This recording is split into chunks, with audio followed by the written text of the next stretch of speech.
패밀리맨이라는 영화가 있습니다. 첫 장면은 이렇게 시작됩니다. 사랑하는 연인과 이별을 하는 상황이죠. 남자는 인턴을 하러 비행기를 타고 떠나야 되는데 여자가 붙잡습니다. 여자의 간절한 애원에도 불구하고 남자의 머릿속에는 미래에 대한 계획뿐이죠. 결국 남자는 여자를 떠나 비행기에 오릅니다. 줄거리는 대략 이렇습니다.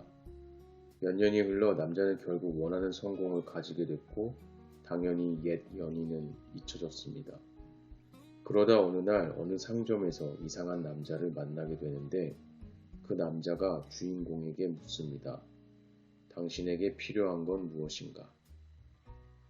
남자는 당연히 필요한 것이 없다고 대답하죠.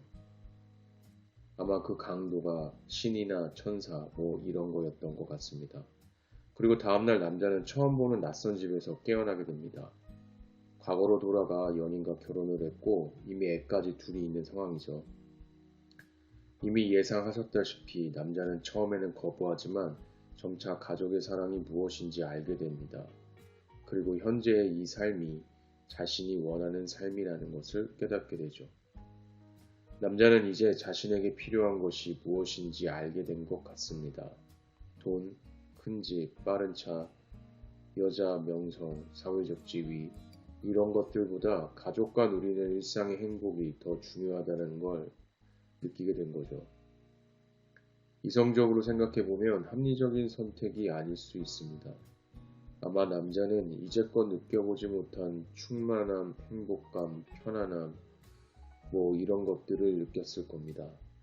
이제까지 느껴보지 못했던 감정이죠. 자신이 갖고 있던 명성과 부를 포기하고 현재의 소박한 삶을 선택할 때 후회하지는 않을까요? 저는 그렇지 않을 거라고 봅니다. 이제껏 못 느꼈던 감정을 통해서 여기가 정말 내가 있어야 할 곳이구나 하고 느꼈을 테니까요.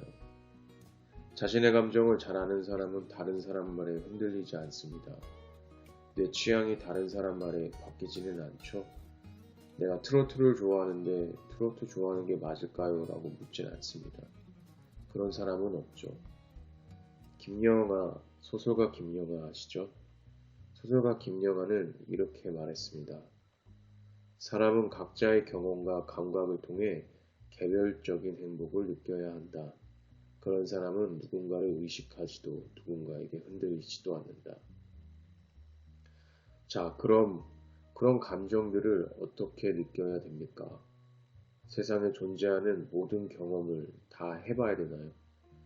아마 그렇게 살다가는 엉망진창인 삶을 살게 될 겁니다. 그럼 어떻게 해야 될까요? 우리에게는 간접 경험을 할 수 있는 도구들이 있습니다. 소설과 영화, 음악, 여행, 뭐 이런 것들이죠.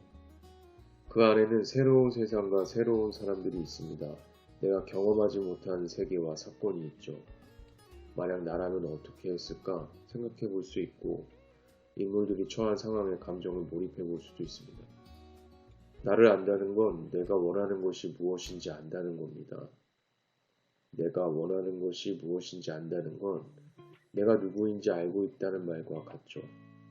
내가 무엇을 원하고 있는가는 내가 느끼고 있는 감정이 제일 중요한 기준이 됩니다. 생각과 마음이 일치하지 않을 때 우리는 갈등하고 고민을 하게 되고 삶의 문제가 생기게 된다고 합니다. 자신의 감정을 잘 알게 되면 내가 어떤 선택을 하든 흔들리지 않는 삶을 살 수 있는 거죠. 그러므로 오늘 넷플릭스를 보며 남은 하루를 보냈던 당신은 단순히 시간을 낭비한 건 아닐 수 있습니다. 나라면 어땠을까? 나라면 어떤 기분이었을까? 영화 속의 인물에 한번 몰입해 보시고 노트에 한번 끄적여 보는 건 어떨까요?